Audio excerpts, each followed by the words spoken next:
આજે હું શેર કરીશ તમારી સાથે ઇન્સ્ટન્ટ ટમટમ ખમણની રેસીપી।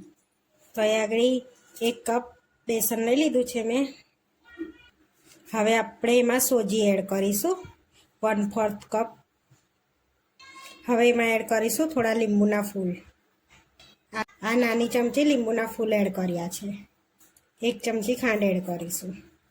સ્વાદ પ્રમાણે મીઠું એડ કરીશું। ચપટી હળદર એડ કરીશું। 1 ચમચી લીલા મરચાંની પેસ્ટ એડ કરીશું। હવે બધું મિક્સ કરીને આપણે પાણી એડ કરીને બેટર બનાવી લઈશું। પાણી એડ કરીને એને બેટર બનાવી લઈશું આપણે।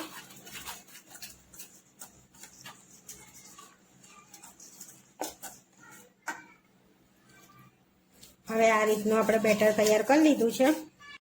હવે 10 મિનિટ માટે આપણે રેસ્ટ આપીશું એને। 10 મિનિટ થઈ ગઈ છે। આપણે હજુ બેટર આપણું ફૂલી ગયું છે સોજીના લીધે, એટલે થોડું પાણી એડ કરીશું આપણે।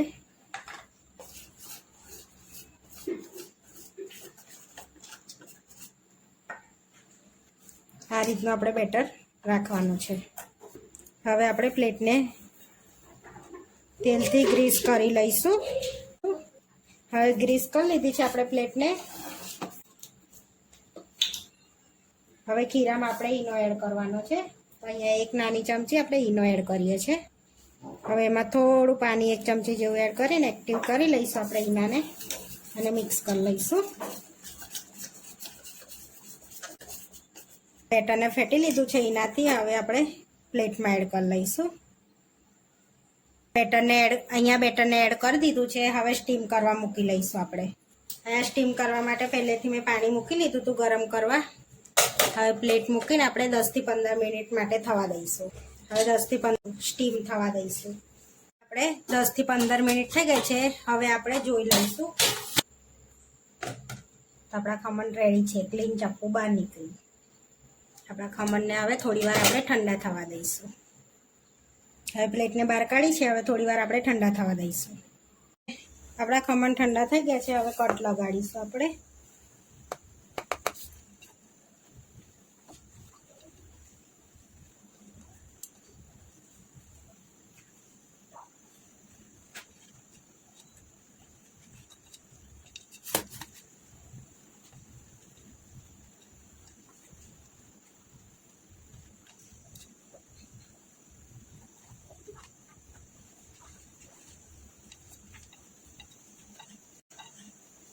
આપણે કટ લગાડી લીધા છે।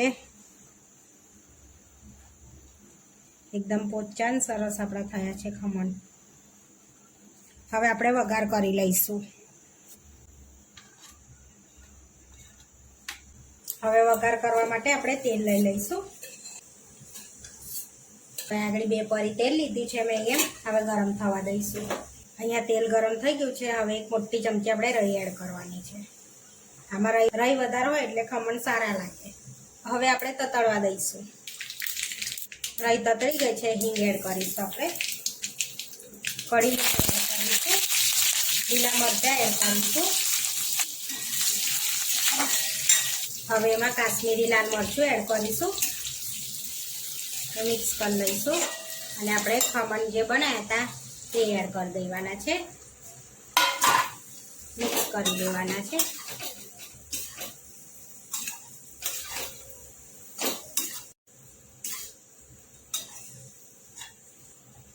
હવે એડ કરીશું ધાણા। હવે થોડુંક 1 ચમચી જેવું પાણી છંટકોરી આલવાનું છે આપણે આ રીતે,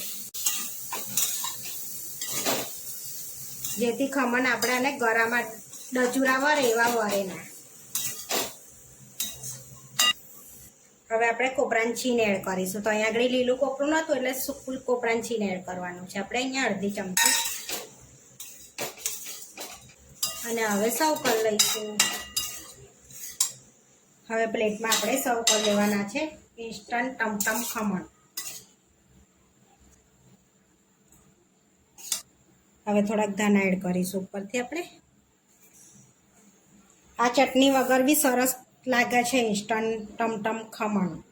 આપણા ઇન્સ્ટન્ટ ટમટમ ખમણ બનીને રેડી થઈ ગયા છે। જો તમારા ત્યાં અચાનક મહેમાન આવી જાય તો તમે આ રીતે ઇન્સ્ટન્ટ ટમટમ ખમણ બનાવી શકો છો। ઇન્સ્ટન્ટ ટમટમ ખમણ બનીને રેડી થઈ ગયા છે. આવા વિડીયો જોવા માટે મારી ચેનલને સબસ્ક્રાઈબ કરો, લાઈક કરો અને શેર કરો અને તમે જરૂરથી ટ્રાય કરો. ફરી મળીશું નવા વિડીયોમાં.